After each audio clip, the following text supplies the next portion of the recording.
This podcast is dedicated to helping you find your trail to a happier, healthier you by discussing topics like self-improvement, business, health and beauty, and random thoughts about life from a Christian perspective. I'm your host, Tasha Johnson. So in this week's episode, I'm going to discuss what will I change today so I don't regret tomorrow. So last week, I had the opportunity to celebrate my 41st birthday, and it's not a milestone. Obviously, I reached the milestone birthday last year, and last year I did an episode called "What Advice Would I Give to My 20-Year-Old Self?" And so you can go back and check that out. But this year I wanted to do something a little different because, I just have been really reflecting lately. It's amazing how fast these birthdays are going by. I literally remember like it was yesterday graduating from high school, and now fast forward to now, it's just amazing to me how fast life is, and our lives really are like a vapor. And so I thought to myself, you know what? I want to make sure that I don't squander my time. Not that I was intentionally trying to squander my time before, but looking back on some situations that I've gone through in the past couple of years, I definitely could have handled things a lot better. And I allowed fear. I'm going to say it. I'm going to be honest. I allowed laziness. I allowed impatience, all of these things to prevent me from really living the extraordinary life that Christ had planned for me at a much earlier age. I still feel like, not to say that I've arrived now by any way, shape, or form, but I feel like I'm a lot closer than what I've ever been. And quite frankly, I could have probably reached this standpoint had I not allowed those demons that I just mentioned, those emotions, fear, impatience, laziness, the list goes on, to get in the way. And so I want to make sure, Lord willing, 20 years from now, if he allows me the opportunity to still be here, that I start making certain changes in my life right now that will put me in a position whereby 20 years from now, I don't have to be saying or feeling this way and quite frankly need to do another one of these videos, right? So I literally took time to create a list of 41, no, I was about to say 20, sorry about that, of 41 different things that I want to change right now, so I don't have to regret tomorrow. So I'm going to just start reading that list. I'll expand on some as I go. That way I've got the list right in front of me, guys, so I don't forget what I want to say. So the first one is realize that eternity starts now. And that is a phrase that my mom has been saying more and more to me. And I know she's said it to me when I was younger, but again, as you get older, certain things that your parents say to you when you were younger just hit home a little bit more different, right? So what I get from that phrase, and something that I constantly want to remind myself of, is that eternity starts now. So the decisions that I make, I want to be more intentional and conscientious of making sure that God, Christ, and the Holy Spirit are involved in that decision-making process, instead of me just going out there and making decisions and assuming that God will bless them. That's not the case. And many times I fell flat on my face when I did that, whether it be intentional or unintentional.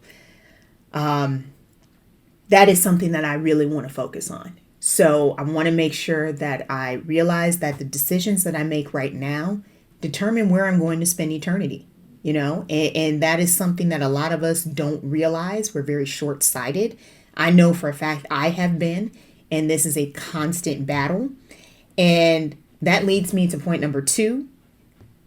It's a battle because I've spent a good chunk of my life comparing myself to other people and not realizing, or not not that I didn't realize, but I failed to remember that Jesus is the standard, right? And so I need to stop comparing myself because I didn't even do that right, y'all. I didn't even do that right. I was comparing my low points in life to someone else's highlight reel. And that's not right, right? So again, if you just don't compare yourself and focus on the standard, which is Jesus, you won't find yourself in that situation. Number 3, don't give God my leftover energy. Spend more time with God. So I think we're all guilty of this, right?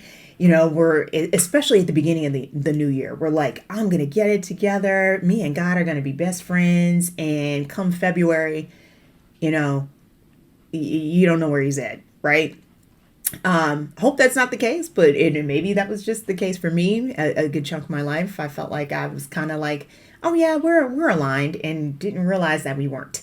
And that's because I wasn't spending enough time with him. So, at this point in my life, I try to be very strict on making sure that the morning time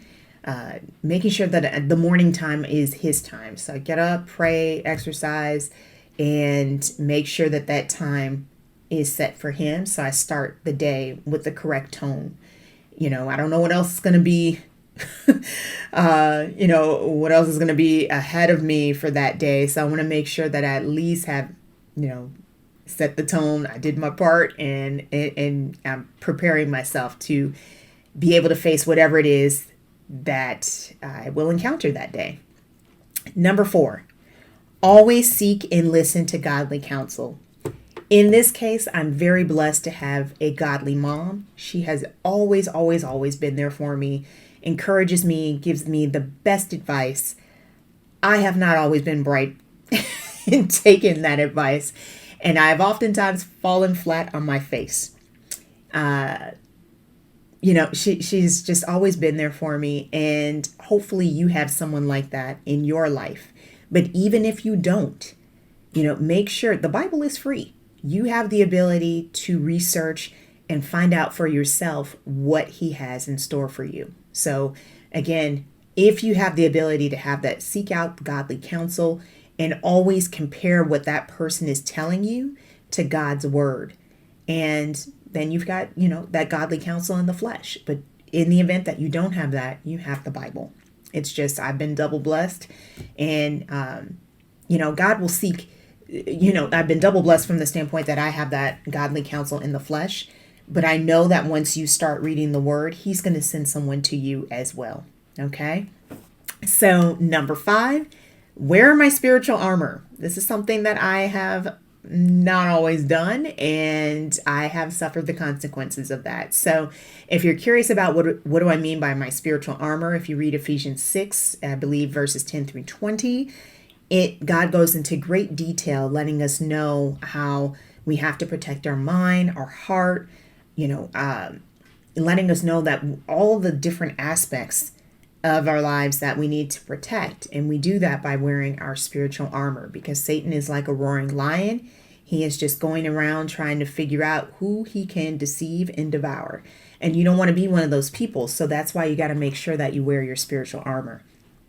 Number 6, say my daily declarations every day before I start my day. So this is something that I recently started incorporating into my morning routine, which is my daily declarations. So these are just me affirmations of certain aspects, areas of my life that I want to improve, and basically telling the enemy he cannot have control of those areas. And so, if you're curious a little bit more in how I go about doing that, I will leave this in the show notes. I have something that's called a prayer guide that you can take a look at. It's basically me saying it is written, and then creating all these different affirmations with Bible verses about why Satan is not allowed to,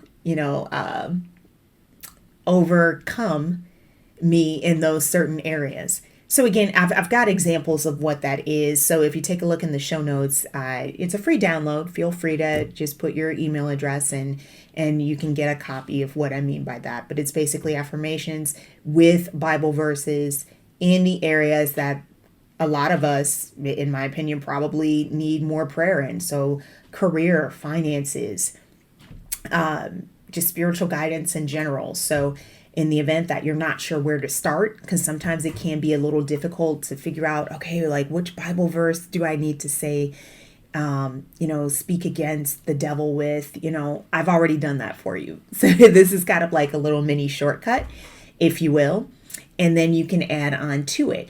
And the reason why I start a lot of my affirmations with "it is written," because when Jesus emerged from the wilderness, Satan came after him. And what was Jesus' weapon to fight back with? It was his words. And so it was the Bible, it was scripture. So that's why I decided to do those affirmations as well. Number 7, I will not bite my tongue. I will speak my mind. And this one I have really taken a lot of time to grow into. There have been so many times in my life where I would think about what I wanted to say and what I should have said. And then I would do something complete opposite because I was afraid of what the other person would think. I was literally putting my peace, my happiness, my confidence on hold because I was worried about how someone else would receive my words. And if you know me, you know that I'm a very nice person. You know I'm funny. I go out of my way to help people. But it should not be at the expense of my peace, happiness, joy, and self-esteem. And so, this is one that I feel like I didn't want to be that stereotype, the angry black woman. And, there's a stereotype out there about the angry black woman because, she speaks her mind, blah, blah, blah. And I don't buy into that reverse psychology. Okay. If I'm upset, I'm going to tell you that I'm upset. And I have every right to tell you that I'm upset because I'm a human being. And I don't want you to continue to have that behavior towards me because I'm not a doormat. And you will quickly realize that if you encounter me at this point in my life, because I realize that a lot of people will use that type of stereotype or not want you to speak their mind because that is bringing attention to the fact that their behavior is wrong. And a lot of folks don't want to be called out for being wrong. And again, I'm going to let you know that you are wrong because it's not going to come at the expense of my happiness. So that is number 7. Number 8, I will not accept other people's version of happiness as my own. And this is a big one, especially for my single ladies out there. For some reason in the church, a lot of, how should I say this? A lot of emphasis is put on by Christian women. I hate to say this, by a lot of Christian women, like putting marriage and kids is like the ultimate prize. I think society has a tendency to put marriage and kids as the ultimate prize in life. And that is supposed to be the only version of happiness that exists. And so then when you see someone like myself who, is a professional Christian woman, I work outside the home, I'm single, I don't have any kids, and I'm not married. Okay, well, what do we do with this person? What do we do? And they don't understand the fact that I'm living my life like it's golden and my life contradicts what they deem as happiness. And the sad thing is that you can have an extraordinary life with or without Mr. Right. And that's the whole purpose of me writing this book, because I'm going to dive into a lot of the experiences that I've had along with biblical content. Okay. So a lot of Bible verses will be incorporated into this as well. And, stories about other folks that were single, that's going to be in the book as well. But the main thing that I want to stress is that there's more than one way to live an extraordinary life. Marriage and kids is not for everyone. Quite frankly, not, I would be open to the idea of marriage. Again, I'm not pining away for that. If it happens, it happens. If it doesn't, it doesn't. But I definitely don't want any kids. Again, no shade whatsoever to the folks that do, but to each its own. That is not the calling that God has for me and has placed in my heart. So again, that's number 8. Number 9, I'm not going to act like a spoiled brat if things don't go my way. If it's not my way, then it's God's way. I think that's just self-explanatory. Not everything in life goes the way that we want. And the past couple of years have definitely shown me more and more that, his way is better. I'm not going to lie. It is. Sometimes I'm just shaking my head, like holding on, because I don't understand a lot of what's been happening to me, especially the past 3 years. But again, I know that it's going to work out because I have past victories that I can rely on that prove that it's going to work out. So that's enough on that one. Number 10, despite my circumstances, I will commit to being all in with God. And I actually did an episode not too long ago. I'll leave that in the show notes. So that goes into a little bit more detail. I'm going to speed this up a little bit. Number 11, when my world falls apart, I will force myself to calm down and immediately pray to God. This is something that I have failed miserably at throughout a good chunk of my life, but I'm trying to get better at that. I realize that that is an issue because immediately when I'm faced with a problem, I get upset and I start doing the angry prayer. And what I need to do is calm down because God causes all things to work together for our good. And I may not feel it right then and there, but if I calm down, it'll put me in a better position for him to talk to me because he's not going to shout. He's not going to shout. He already told us that he talks in a still whisper. And if I'm too busy being hysterical and shouting, I'm not going to hear him. And there have been many times where I have missed his voice completely altogether. And it delayed me being able to get out of particular situations because I missed his voice. Number 12, look beyond what I see. If all I see is what I see, then I'm not seeing all there is to be seen. Many times looks can be deceiving and we need to look beyond that. And the only way you can look beyond that is by spending time in his word and seeing maybe different areas that you need to improve in. And that may be why you're encountering some particular issues. Number 13, stop looking at titles. That is a big one. I think I've gotten better at this, but I still have my moments where I slip back into this. So sometimes, especially, on the job, I still work in the corporate world. I have a 9 to 5. We may be working for folks that are a couple fries short of a Happy Meal. Okay, let me repeat that again. We may be working for folks that are a couple fries short of a Happy Meal. I think y'all know what I'm talking about. So, many times we may think that we have to bend over backwards to please these particular folks, but we don't. If they are mistreating you, if you are stuck in a toxic environment, I'm not telling you to quit right away. That is a decision you and God need to talk about. But what I am telling you is to get in alignment with God and figure out an exit strategy and tell that person off if need be. Let that person know how they're making you feel, regardless of the fact of whether they may be a president or a director or whatnot.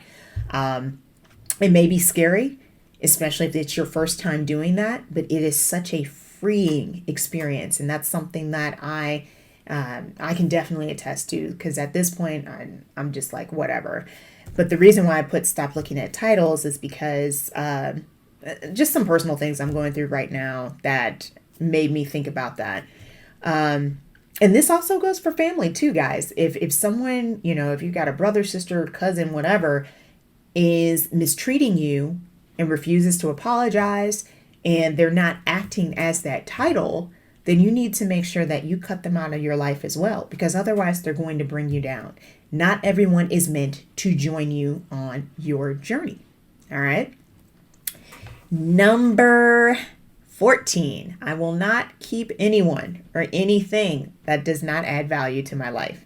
So I kind of touched on that a little bit in the prior one. Again, if not everyone's meant to be on your journey. So as soon as I figure out who those folks are, or, activities that don't align with my values, they're out.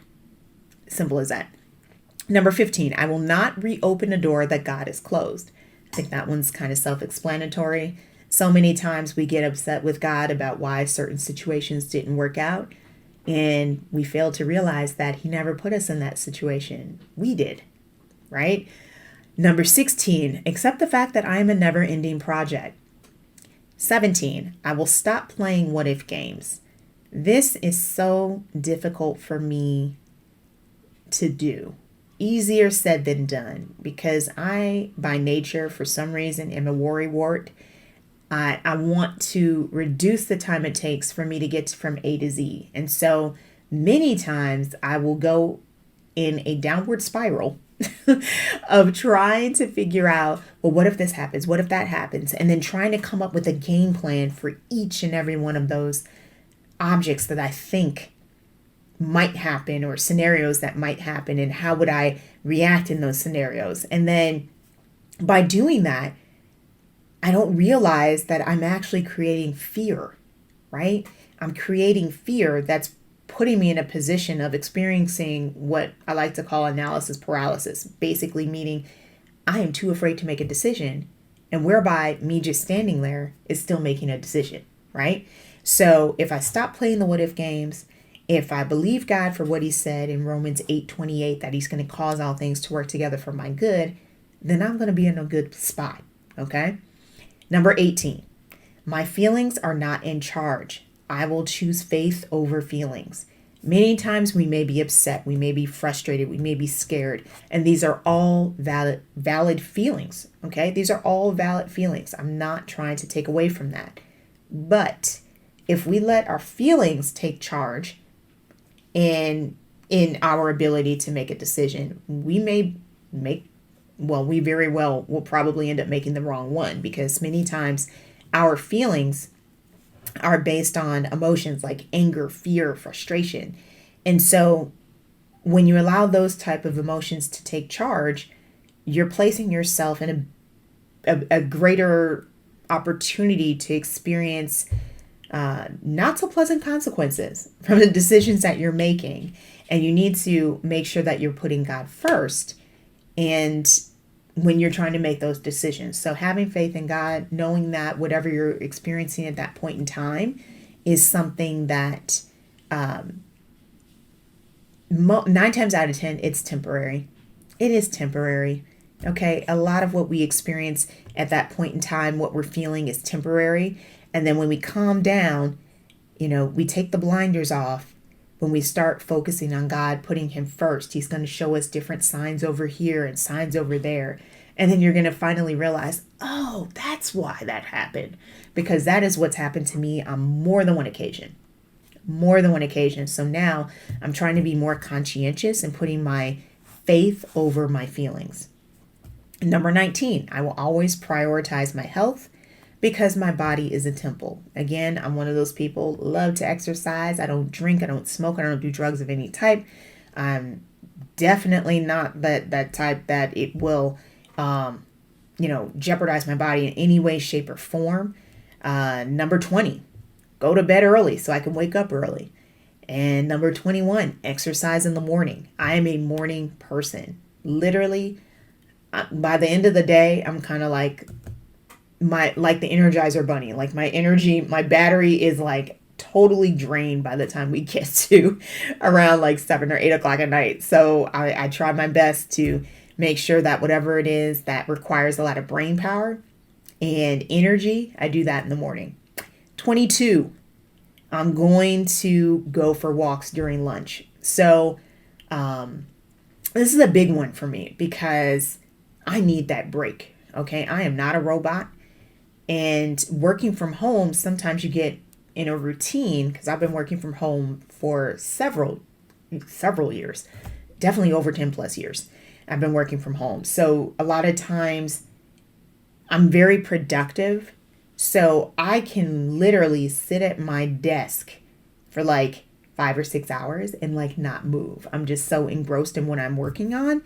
And so I've made a very conscientious effort to make sure that I take breaks, especially during lunch. I'm going to go for a walk. I'll either eat before that walk or after the walk, but I'm going to go for a walk. And then 23, take breaks away from my computer. So during the day, I've not only do I go for a walk during lunch, but during the day, I've tried to incorporate little mini breaks, like maybe 5 minutes, okay, just looking away from the computer, just getting up, doing some stretches. I realize this is a lot easier said than done because I work from home. And if you're in an office, you know, I know during the stretches thing is kind of weird, but you still have the ability to maybe walk down the hall or walk downstairs, just do something to get some steps in. And you see, I got my little Fitbit here. This actually does a great job of reminding me on the hour, hey, you haven't moved. And I'll be completely honest, there have been times where I've ignored it. And I regret that when I do that. So I'm trying to get better at that. Number 24, working late will not be a habit. There have been times where I've had, throughout my career to work overtime, and some seasons are busier than others. But my motto is that my 9 to 5 funds my life. It is not my life. So I'm not about to sit up here and be one of those people that gives their entire life to the corporation. That's not this girl. It's not this girl. You are going to get a full day's work for a full day's pay. Once it is my shut off time, that is my time. That is my time to recharge, work on projects that I'm passionate about that will, put me in a better position to help out more people in the future. I'll just leave it at that because I got a couple projects I'm working on right now. Number 25, it's okay to plan for the future, but I will not allow that to rob me of enjoying life right now. That is a huge one for me because, again, type A, I'm always planning. And here's the funny thing. The major plans that I had in store for my life have not worked out. And I'm glad that they didn't because God actually made it better. It's like, honestly, the life that I had planned, and again, no shade to anyone in any way, shape, or form, but just the life that the so-called ultimate prize, the marriage, the kids, the white picket fence, all that stuff, that was what I had planned because I was using my mom as the example. And come to find out, and I talk about this a little bit in my book, and if you download that, I've got chapter 1 and the introduction of the book. That'll be in the show notes. But I talk about that a little bit in the book, that come to realize I was so jealous of her life that I didn't realize that she was like not jealous, but I was living the life that she always envisioned for herself. So it's kind of funny, and I'm going to do an episode on this, how the grass is always greener on the other side. It looks like it's greener, but it's really not. And we still got to mow the grass, okay? Nothing wrong with either side, especially in this case with the example I just used, but you can't project someone else's idea of happiness as your own, right? And so all of this time, I thought that was the life that I was supposed to have. And God was like, no, I have something else in store for you that's much, that is specifically designed for me. And I'm so glad that my life turned out the way that it did, because I'm just really excited that it turned out the way that it did.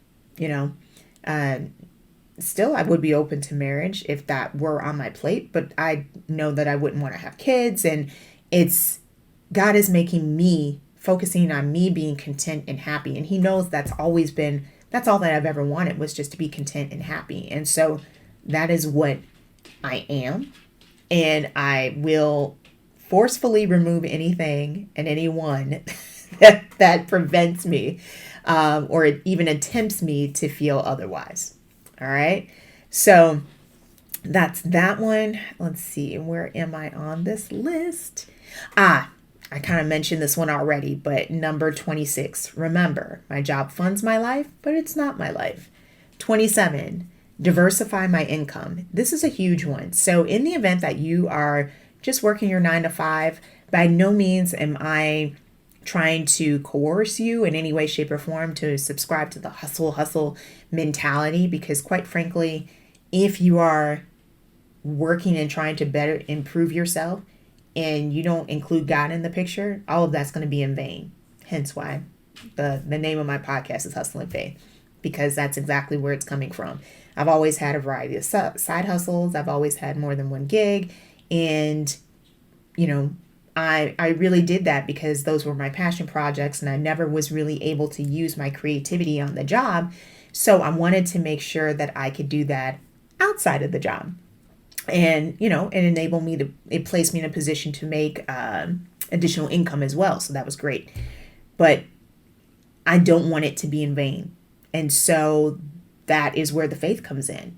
Everything I'm trying to do is trying to do it by putting God first. Because again, if you're just working, accumulating wealth and all this other stuff, it's in vain if God's not included in the picture. Okay. But getting back to the diversify my income, these 9 to 5s, as you can see, you don't need me to tell you this. You are expendable, and a lot of these companies will get rid of you in a minute. So what are you doing to better yourself in the future? Of course, putting God first is the first thing that you should be doing.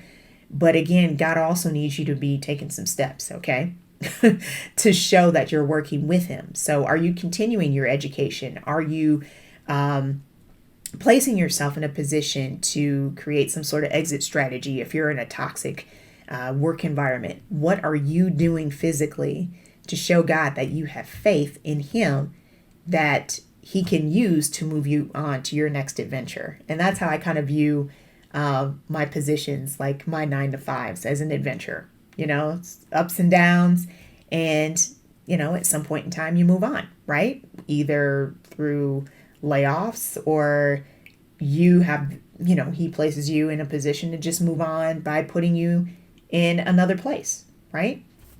So 28, dream big, then work towards that dream, knowing God will produce the results. 29, collaborate more on projects that will have a lasting impact on others. 30, stop being consistent in the wrong things. I'm going to take a moment to talk about that one. So sometimes, we keep placing ourselves in positions, right, that we had no business being in, but we keep finding ourselves there, right? What are the triggers that are placing you in that position? So for example, if you're trying to lose weight, and you're consistently finding yourself gaining weight, what is triggering that? Is it that you're overworked at the office and you're stressed out, and so you're stress eating, you're snacking more than you should be? That's something you're being consistent in, but it's wrong, right? So you want to make sure that you're figuring out what are the triggers that are causing you to be consistent in the wrong things. 31, increase the number of books that will help me improve my mind, body, and soul. Definitely been doing a lot of that. I got some good books that I've been reading and some podcasts that I've added to my rotation.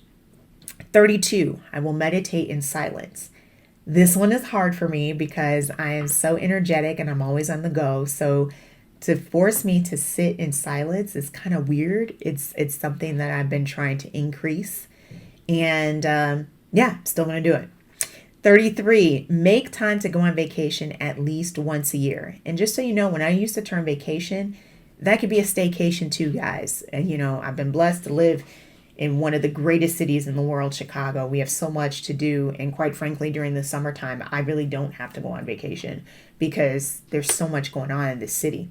It's like a mini vacation in and of itself. But yeah, make time to get away completely, unplug. I've been one of those people. I tell my boss, listen, if it's an emergency, give me a call. Other than that, I'm out. Like, I'm not checking email. I'm not doing any of that because, again, you are expendable. And quite frankly, you deserve time off. So when I take my PTO, it really is prepare the others. Okay? Prepare the others because I'm not going to be here. Number 34, I will look for opportunities to leave a legacy. And that's where this podcast comes into play. I really do want to leave a legacy behind, and I'm very passionate about helping people, especially Christian women, find their voice and live an extraordinary life. And this podcast is one way. The book that I'm working on is another opportunity to do so. And then I've got my consulting firm where I help out other folks that may not have the technical skills. They may want to start a podcast. They may want to create a course, but they're allowing their, not having that particular skill set to stop them. And I don't want that to be the case. So that's where Starring You comes in. That's my consulting firm. That's where this podcast comes into play, the book, and also I do voiceover work. So, some folks may not like the sound of their voice. Some folks may want more of an American accent. I don't know. I've worked on a variety of projects, so to each its own. But in the event that you don't want to use your own voice and my voice works for you, happy to help. Let's see here. We're pushing along through this list. I am going to make time to learn Spanish, make more time to learn Spanish. So I understand Spanish better than I speak it. And that is something that I want to change. I have been trying to be fluent for the longest time I have the best Spanish teacher in the world. Her name is Juliet, and she's just awesome. And actually, I'll leave her information in the show notes as well, because if learning a language is something that's been on your list and Spanish happens to be that particular goal, she's definitely someone that's going to help you reach it. And my mom's taking Spanish with her too, so that's pretty cool. 36, make more time to enjoy my hobbies. Definitely doing that. 37, stop allowing money to dictate my happiness. 38, stop complaining about things I cannot change. 39, remove the word can't and replace it with can. 40, reduce my sugar intake so I can lose weight. Not gonna lie, that one's kind of hard. I've got a sweet tooth. I'm not obese by any means, but I know that I could stand to lose a couple pounds. So that's my focus. And last but not least, don't wait until I'm down to go to my praise file. Visit my praise file once a month to see how far I've come. Seeing the progress I've made will encourage me to keep going. And so some of you may be like, what's a praise file? So what I do, I actually have a folder. I've got this folder filled with nothing but, hey, Tasha, thank you so much. This really helped me in XYZ. It is basically a folder filled with folks thanking me for helping them, supporting them, just giving me words of encouragement. And yes, a lot of the reviews that I've gotten, I read every message that I receive. So yeah, and sometimes I take print screenshots of things, just so like on those days that I'm feeling down or feeling like, okay, what am I doing? Does this even matter? Am I talking to myself? There were so many times I wanted to stop this podcast because it felt like I was talking to myself. And here I am 6 years later, I realized that no, I wasn't. So, those messages really do, they really do serve as an opportunity to, encourage me to keep going. That's what it is. Sometimes you need that, right? So I truly hope this list of that I've gone over today is of service to you. I hope that it encourages you. I hope it causes you to stop and pause and think about what will you change today so you don't regret tomorrow. These are the things that I am planning on changing today so I don't regret tomorrow. And I'm curious to see, what are some of the things that you're going to change so you don't regret tomorrow? I'd love to know. Feel free to hit me up.